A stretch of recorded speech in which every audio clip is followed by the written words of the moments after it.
Magandang hapon guys. Ngayong hapon na ito itatry kong pumunta sa Ticob Lake sa Atchang, Quezon. Ang oras nga pala ngayon ay 4:40 ng hapon.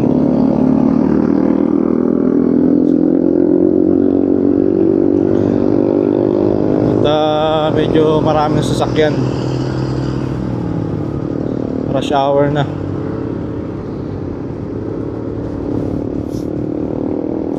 Bali sana makapunta tayo doon ng maliwanag doon sa Ticob View Deck para makita natin ang maliwanag pa yung view doon sa view deck.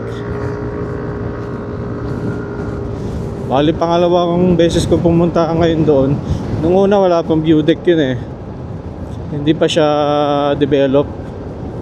Parang year 2022 ata yun, 22-23. Tapos ngayon lang uli ako babalik doon para makita yung itsura niya ngayon. Aray, lubak. Bali dito tayo sa Diversion Lucena. Dito tayo dumadaan ngayon. Pag kasi nagbayan tayo or sa bayan tayo dumaan mas matraffic kasi doon kaya mas okay kung dito na lang dadaan.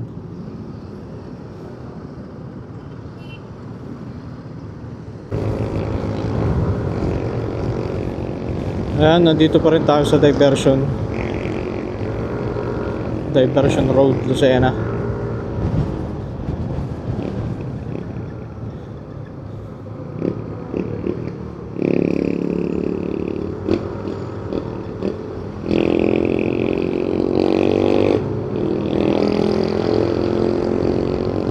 Pagdating doon sa Mayuwi, kakaliwa tayo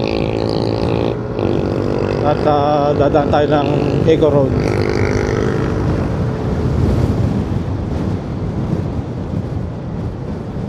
Dito sa part na ito maluwag, kaso may mga lubak nga lang.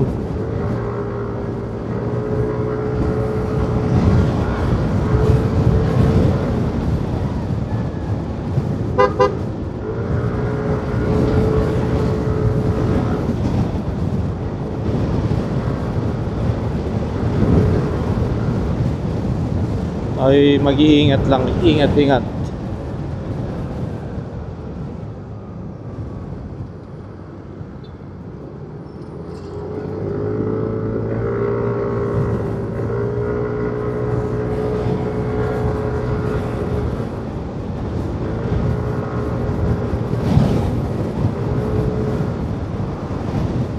So yun, kakaliwa na tayo dito papuntang Ecotourism Road.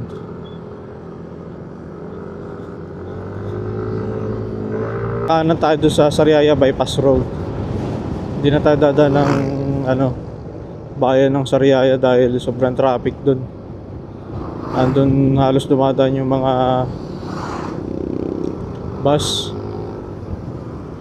na papuntang Manila.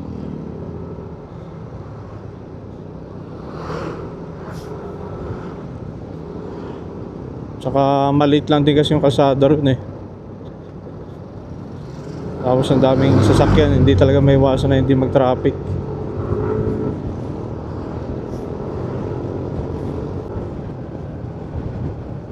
Ito na yung rotonda sa Isabang.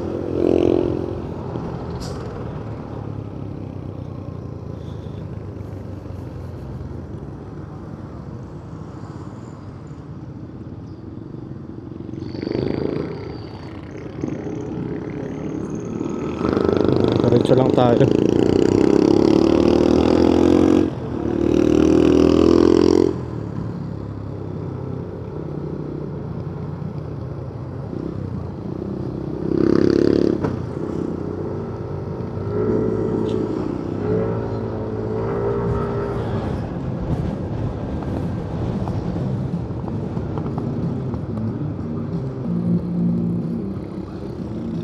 Yan, para na tayo.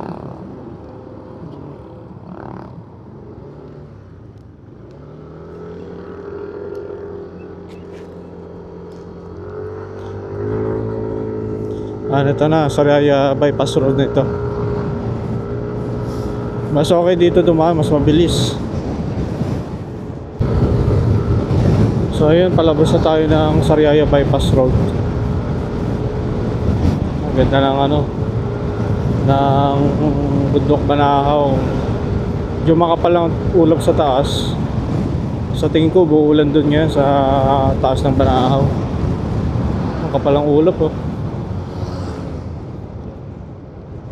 Okay. Ito na tayo. Pakaliwa. Palampasin muna natin itong tayo sa gilid.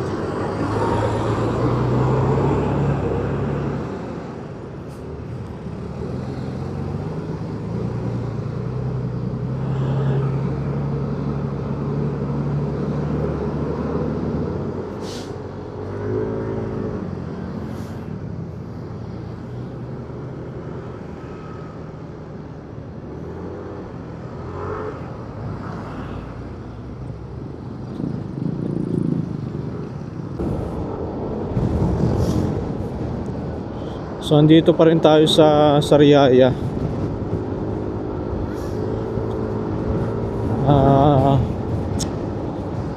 Sana maabot tayo ng maliwanag dun sa Tigog. Alas 5 na kasi. Medyo na late yung alis.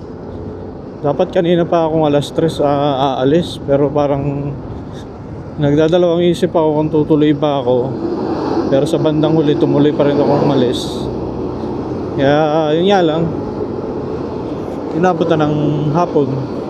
Medyo late na. Pero sana naman okay, slow down.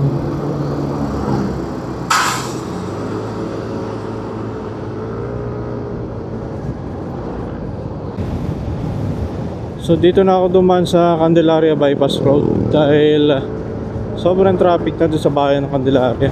Grabe. Mas maigi na dito, maluwag. Kaya nga lang maraming malalaking sasakyan, mga truck, bus. Kaya tamang pag-iingat lang. Lagi na lang paalala na mag-ingat. Huwag ipilit to overtake pag alanganin para safe. Para safe ka.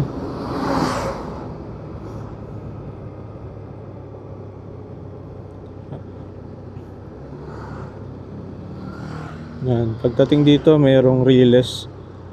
Kaya magano ka lang, mag-slow down, stop, look, and listen.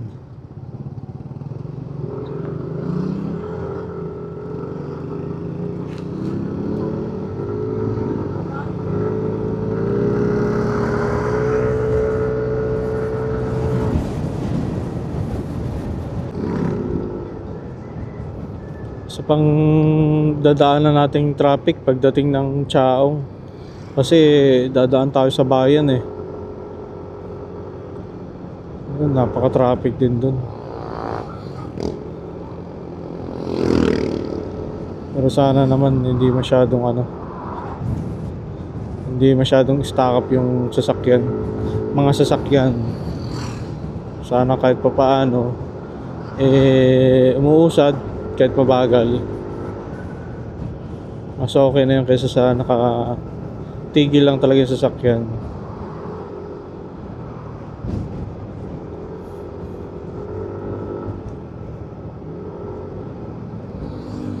Tayo maka-overtake dami ka sa lubong sunod-sunod.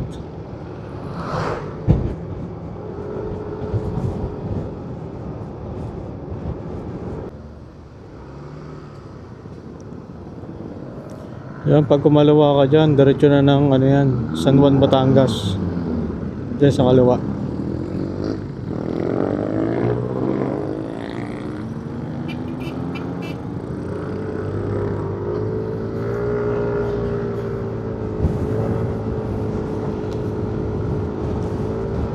At least nakalusot na tayo dun sa ano, sa matinding traffic dun sa bayan. Medyo nakabawas tayo ng ano, oras. At maluwag dito sa bypass.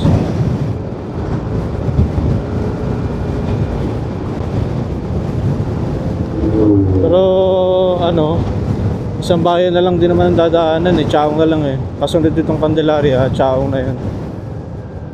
Bali yun na lang. Ito na lang ang kailangan natin ano, lampasan na bayan papuntang Chaong.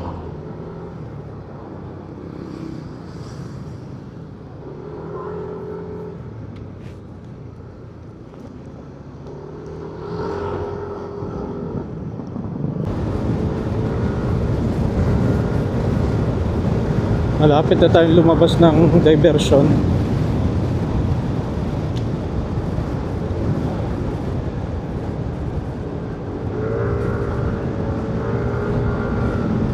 Ayan, Chaong kaliwa. Nakakaliwa na tayo dito. Pangit lang ang kalsada rito. Bako.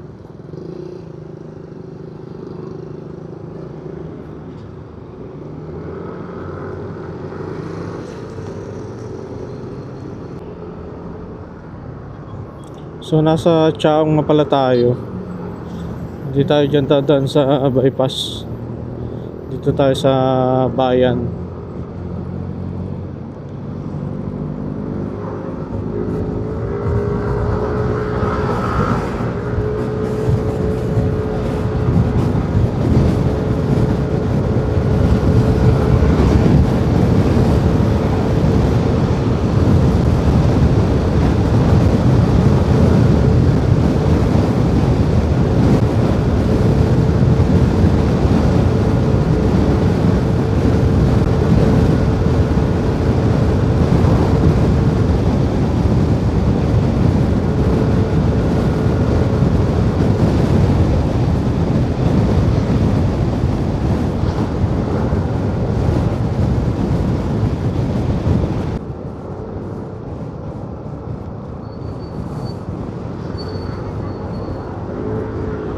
Yan, mukhang nakikita ko na yung traffic dito ah. Ano kaya? Traffic o traffic?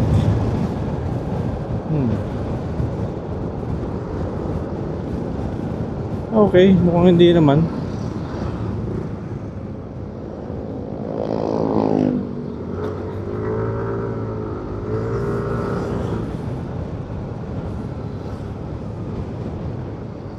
Okay naman ang flow ng sasakyan. Bali, malapit na tayo, ilang kilometro na lang. Hindi ko lang alam eksakto kung ilan, pero malapit na.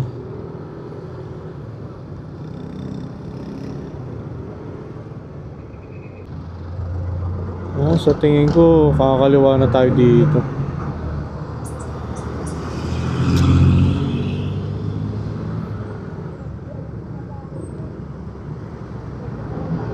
Pampunta ng San Antonio, Quezon.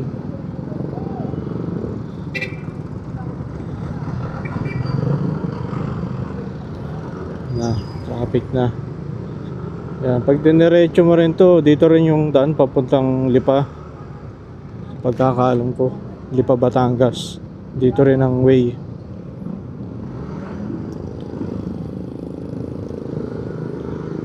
Bali 2.9 kilometers na lang daw.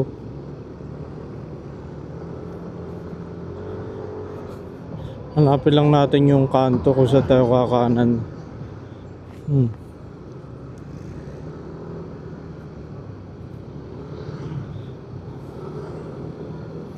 Nasaan ka na?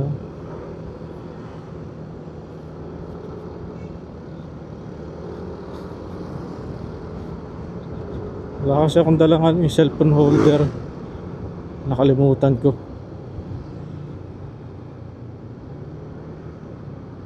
Nakalimutan ko siyang ilagay.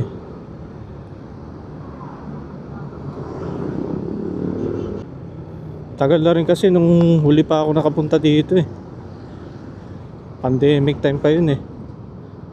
Tapos puro mga nakabike lang kami.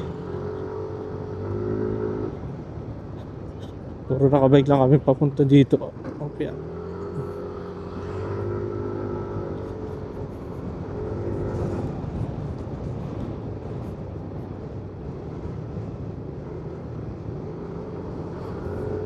Yan, dire-diretso na lang ito. Papunta doon sa view deck.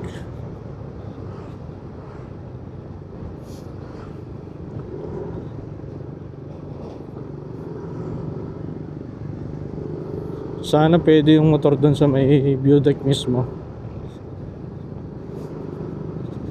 Para makuha din ng litrato ng picture.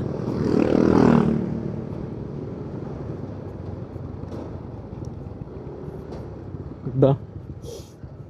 Ngayon na lang at umabot pa tayo ng maliwanag pa. Buti na lang sa mga bypass tayo dumaan. Nakabawas din sa sa oras. Pero kung sa bayan tayo dumaan, ako po katakot-takot na traffic.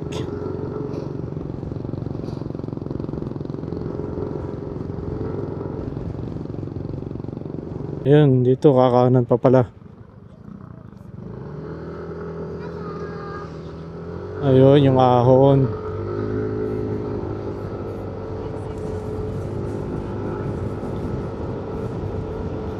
Dami mga bakaw.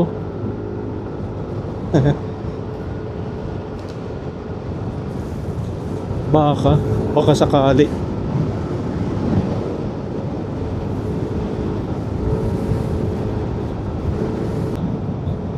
Ayan na ang Tico Blake. Ayan na yung signage ng Tico Blake.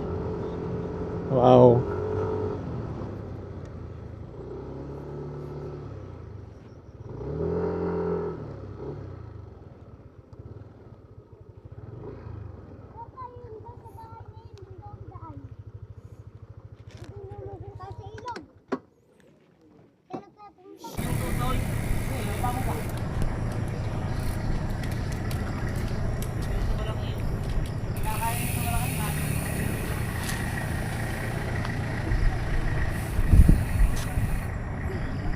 Tico Blake.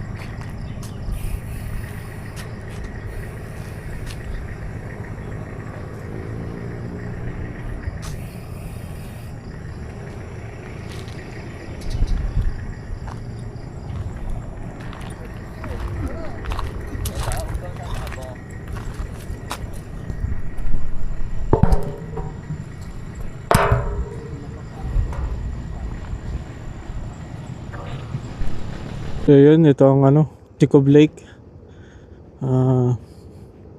Pinasyalan ko lang saglit para makita ko kung okay ba dito. So ayun, okay naman. Kaso medyo madilim na. Ang ganda dito. Yung bundok may mga ilaw, mga bahay siguro doon sa bundok na yun. Pero yun nga, maganda nga dito sa Tico Blake. Next time babalikan ko ito. Yung maaga, mas maganda maaga. Mas maganda siya tignan pag maaga. Paliwanag, tapos makikita mo din yung bundok Banahaw. Ganda talaga, may liwanag o umaga para clear yung view ng Banahaw. So ngayon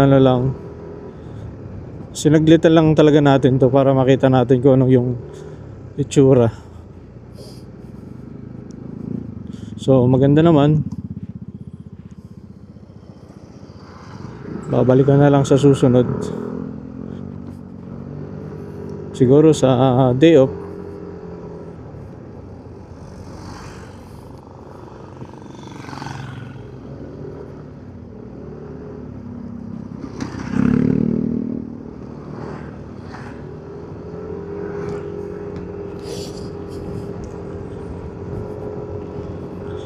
So hanggang dito na lang muna.